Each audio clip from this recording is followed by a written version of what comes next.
Ano yan na bunta mga higala nila nga itong tulumanon sa kahanginan Sion A Catechesis on Air o ako lang gihapon kining yung ubos nga alagad Reverendo Padre Edwin Academia Acab. So masama ka usapa may mudto na usab ka natong tanan. Adlaw na usab karon nga Huwebes, dili kay Huwebes, Biyernes. Biyernes sa deron mga higala. Pizza 27 na kini sa bulan sa dili kay Biyernes. Huwebes pa, Pizza 27 na kini. Dili. Nalibog mo tayo ng higala. Biyernes na karon mga higala, no? Pizza 27 na kini niining bulan sa Disyembre. Abi no. Kini natin mga higala no nga wala pa ta mauli kayo. Medyo problema pag kamay mga higala. Kaya magud siyam ka adlaw matag alas 2 kada adlaw. Jadi para ba ko katulog kay maadlaw kay kining ba daghang gihuna-huna, nya daghang pog nangita. Imbis nga makatulog tag pilaw na ka, gipukaw na pug ka kay naay kining kuan naay nang magpa-schedule o kining bunyag ingon ni ana. Nya dili man na sila mo schedule ng opisina wa mo kabalo. Kay basin unya og mo dunay mga conflict ba ana no. So, yada po yung mga bisita, usahay. Ako mga nag-i-instructionan ako mga sakop kay gara bahalag nagkatulog ko po kawa radyo ko. Nabasa na ay mangita kay basig mga importante kaayo ba. Nya magulat-hulat og tagpila ka oras maikog punta. No, pero ako pod mo ay musafir kay di mo ko katulog dayon balik. Imbis nakatulog tagpilaw na ka, gipukaw ka. Imbis palitan alauna, gipukaw ko kapag alas 2. Mata ana makabatulog tulog ana na po mga alas 4 na po dayong wala na daghan na kay subuna nga medyo kuan pagyud gamay kapoy-kapoy pagyud gamay pero okay na at least na uli-uli ana kay kuan na ba ya ron pizza 27 na ba ya sa ato pa medyo nakagulugin hawa na gamay gahapon no higala malipayo na mo nga nasa ulog kagahapon ito seminaryo ang amo ang Christmas party uban sa mga kaparian no alas 5 kagahapon doon na nami gitawag natong Eucharistic celebration dayong paghuman ginagmay pong party ginagmay kulo kanta pud ginagmay kulo katawa pud ginagmay no komedyahanay pud ginagmay puro sujud ginagmay ayan no hinoon bisan kun ginagmay malipayon pud mi ginagmay ayan no? Pero kaganinang buntag mga higala na nayumig mata sayumig mata kay malik na pod kay dagpadayon pabiyaron ang mga Christmas party dire sa Ayungon ang akong mga MBG mga Mother Butlers Guild ang ilaha ko ang pamaagi kuan kanang nangimbitar sila og mga indigents ba mga pamilya ba sa mga kanang gitawag nato sa in English og mga talabangon ba kanang mga exclusive gala ako sa adjust din ko anto into naigamay adjust so okay klaro na no doon kato mga pamilya ba mga higala ba nga medyo kuan kanang talabangon gamay ilahan gipatawag unya ilahang papaniudtuhon and then tagaan og pinaskuhan apan sa dili pa aduna sa misa no mo nay nahitabo so muna nga karon ni anak ko diri sa imong pero ni agya pong to sa radyo kay kuan man ta via satellite man lagi ta higala via direct live via satellite ingon mo ta na kangilngig mga higala no ingon man ta ni ana ka kining gitawag nato ka kana bang high tech no Father Edwin Acab live via satellite hindi na matabang mga higala no so, niana ko sa iyo mo, live gihapon ta, pero via satellite. Niana, takangilingig na mga higala, no? Abi, no, padayon ta sa ato ang mga buhaton. Salamat ang mga higala, no? Kaya ganyan sa Pasko, kami diri sa Ayungon, igo orang nagtulutan. Dahil na usa ka adlaw, ikapito ba ka to, ikawalo nga, kaulan yun, pero igo pong ang mga tao na nasulod sa simbahan. Naigawas, pero at least, naaraman po canopy, wala po kayo yung tantong makuhan yun ba? Kanang mabutang na to, mabutang hindi malas. No? But anyway, salamat kayo, no? Walang puso doon niya, Pizza 27 naman ron. Hapit na po ang bagong tuig. So, muna po na ato karon nga pangandaman. Okay, no? Hala no, maingod to na kanatong tanan, naginaot kita nga niya kitang tanan sa kapiskay sa Panlawas. Ari na tamang higala sa ato ang CBCP News, Balitang Simbahan ni ining kamuntuhon.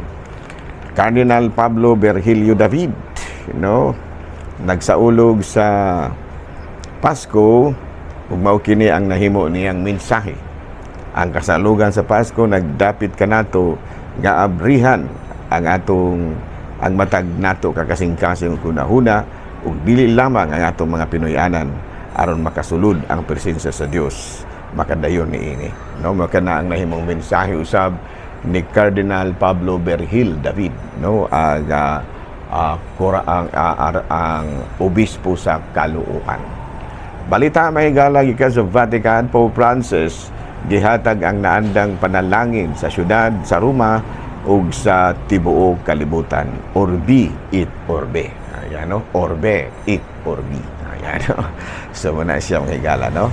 Abi na ako dahil nga timbayaon o gamayong mundo nga ako mga classmates, no?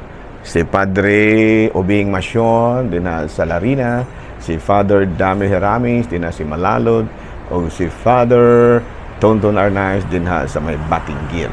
Ako mga classmates po dito sa kining sa Cebu, no, na po mga classmates din si Father Omen Mahusay, si Father Narca, no, si Father kining ni Peter ni Cesario, si Monsignor Tingting Angkahas, no, si Father Joseph Anore, no, si Father Glenn Banson, no, si Father Mario Atienza, si Father Kip Tix, no, si Father Kipling Agravante, si Father Joey Belsinia, no, og daghan pa na akong mga kailang mga pari din sa Cebu, akong mga kontemporaryo maingudto usab kaninyong tanan. Og gyapon sa kining Diocese of Maasin, no, din si Father Samuel Papa o si Father Dodong Cordobes. Ato mga classmates ako kumusta na mga classmates, no.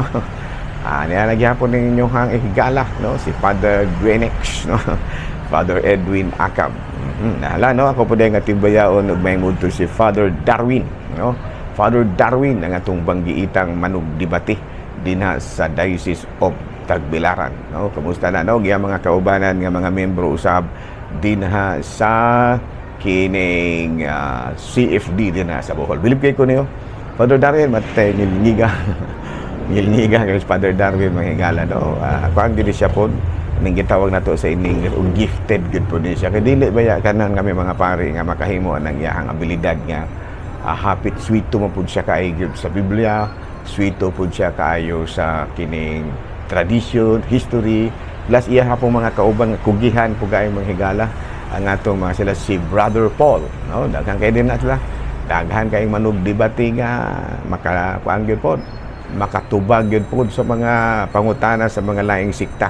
Ato pong timbayaon dahil maingudto ang mga laing sikta, no, nga kanunay usab nga magkaduyod dialog ba, dialog paday ganay, no, na dialog, no, sa mga katumbas nga mga pagtulunan. Pero ako rang hangyo nga wala lamay kuan lang paday ganay lang, wala lay dum tanay. Ayan.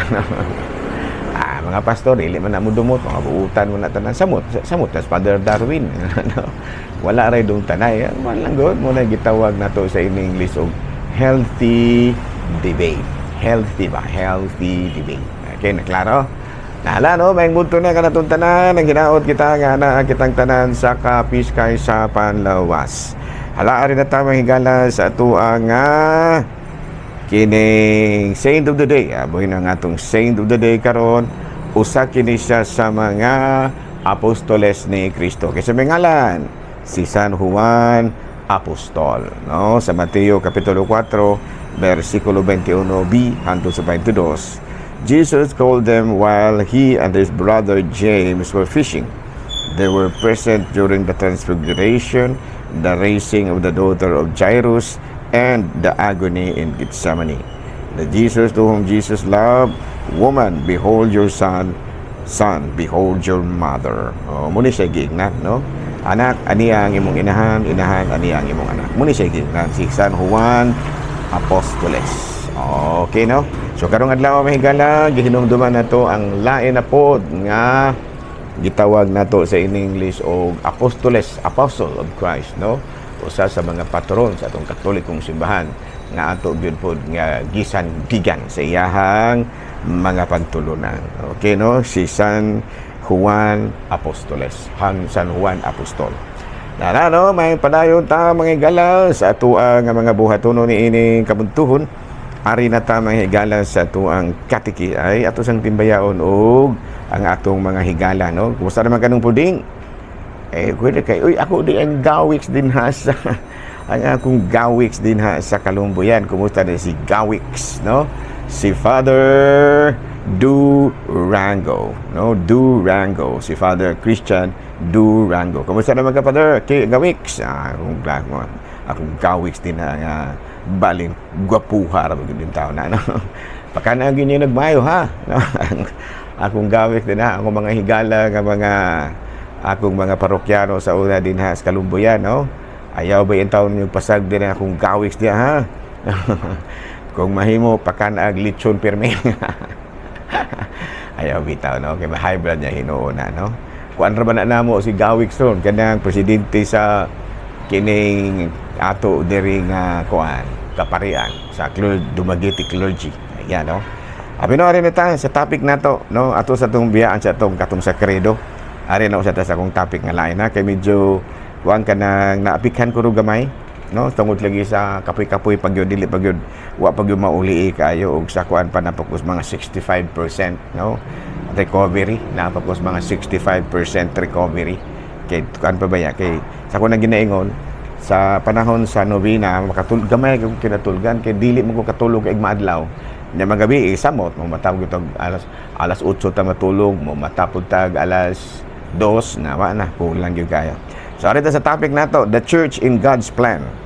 Ang simbahan sigon sa plano sa Dios. Unsay pasabot og church sa Latin gitawag kini og ecclesia. Sa Latin ha, ecclesia. Kung sa Greek ekalin. So ang meaning ana to call out of. Ayan, no, pagtawag sa. Ayan, no, pagtawag sa. Sa ito pamura na siya og convocation or assembly, especially for a religious purpose. Sa ito pa simbahan di ay to call out of. And usa ka convocation or assembly, especially for a religious purpose. Unya, religious, ang kung mayong ganitag religious adjective, relating to or manifesting faithful devotion to an acknowledged ultimate reality or deity. So manay gitawag na to og kanang religious. Usa ka na kakalihukan nga nagpadayag sa debosyon sa pagtuo ngadto sa usa ka giila nga realidad o Dios. In Christian usage, no, ang church or liturgical or prayerful worshiping assembly. Kung simbahan gani sa Christian usage, usa ka worshiping assembly, grupo sa mga maampuon. Dili grupo sa mga lain nga pagkuna-una, no? Grupo sa maampuon. Ang katawhan nga nagampo, nagdaig, no? Ang naandan nga lugar nga diin kita magampo, gitawag kini og place of worship or church or building or church building. Apan atong basahon sa kining Efeso kapitulo 1 bersikulo 22 sa 23 mo kinatong mabasa, no? Gibutang sa Dios ang tanan ubos sa pagmando ni Kristo ug alang sa iglesia gihimo siyang pangulo sa tanan sa labaw sa tanan. Ang iglesia mao ang lawas ni Kristo, ang kahingpitan niya nga mao ang naghingpit sa tanang butang. Yan, no? Sa ato pa, kung atong naon, ang place of worship, simbahan nila siya. Pero kung ang tanawon, palalo mo na ito pagsabot, ang simbahan dahil mao ang katawhan nga nahimong lawas ni Kristo. No? Klaro? O niya, sa unang sulat ni San Pablo katos taga Corinto, kapitulo 14, verso 19, apan panahon sa pagsimba diha sa iglesia, palabihon ko ang pagsultig 5 kapulong nga masabot kaysa pagsultig 1,000 kapulong sa laing panulungan nga wala masabti. Ayan, no? So muna nga mas maayo gyud nga local dialect ang gamiton sa pagpasabot, no? Unya sa buhat sa mga apostoles, kapitulo 19 verso 35, apan kung aduna pa kami problema, husayon kini sa naandan nga tigom sa mga lungsuranon. Okay, no? Simbahan, what is the meaning? The church is the people that God gathers in the whole world. Sa ato pang simbahan, mauday ang katawhan nga gihiusa sa Dios sa tibuok kalibutan. Number 2, it is also a Eucharistic assembly. Pagpikas-pikas sila sa pagkaning Eucharistic, meaning pagpikas-pikas sa pan. Number 3, draws her life from the Word and the body of Christ, and so herself become Christ's body. Ano? Unsa may mga simbolo sa simbahan. Usa sa mga simbolo sa simbahan, maugyod kining gitawag na to panon sa mga karnero or sheepfold. Okay, klaro na, no? The church in God's plan. Ayan, no? Sa dinilaw na kita ko ba? Gikapit-kapoy pa ko gamay sa ko nang ginaingon, wala pa jud ko 100% maka 100% recovered. Napagyud ko sa mga 65 or 70. Pero kuno kondisyon na gamay, pero dili gyud ingon, no, dili gyud ingon ato bang kuan. Pero maulian ba kini madugay gyud na ilang mo kabalaka mga higala, no? Okay ra po na dili ra po magpa-hospital kay nga ginawa.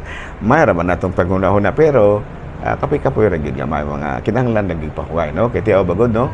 Alas 2 kadlawon matulog o makamatag alas 3. Dili alas 2, makamata kog alas 2 dayong hangtod na kana buntag, no, noibi, no? Makatulog-tulog og gamay, pero di po katulog yung kayo, igora, hapon po, pero tungod lagi daghang po mga schedule na uban. Pero okay ra, wala ra na problema. Ang importante may rataglawas ug alive and kicking. Okay? So, di nilang kukutob, ug ako lang gyapon kini yung ubos nga alagad, Reverendo Father Edwin AA. Manamilit na usab kaninyo ug manalangin ka nato ang Dios magagahong tanan, Amahat, Anak, Espiritu Santo. Tapos na nga to ang pagkatekisis. Dado na to ang kalinaw ni Kristo. Salamat sa Diyos. Mayong mundo, Pilipinas!